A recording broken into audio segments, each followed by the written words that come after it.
Ramdam nyo din ba yung sobrang init ng panahon ngayon, mga idol? Kung naiinitan ka sa panahon natin ngayon, paano pa kaya yung mga alaga natin, lalong-lalo na yung mga nakalagay sa outdoor? Sa video ko ipapakita ko sa inyo kung ano yung paraan na ginagawa ko para malabanan yung sobrang init ng panahon, lalong-lalo na nga yung mga iguana ko na nasa labas, at para maiwasan na din natin ang pagtama sa kanila ng heat stroke.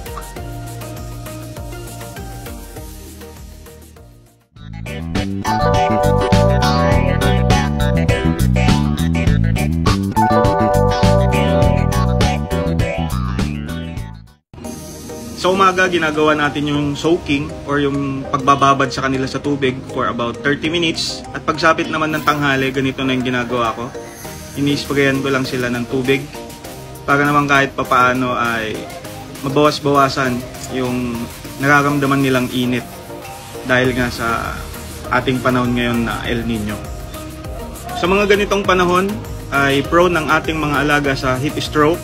So kailangan natin silang i-monitor at kailangan na din natin as a pet keeper na mag-isip ng pamamaraan para naman kahit papaano ay matulungan natin ang ating mga alaga para mapaganda yung kanilang pakiramdam sa ganitong sobrang init ng panahon. So yun lang muna mga idol at maraming salamat. God bless and peace.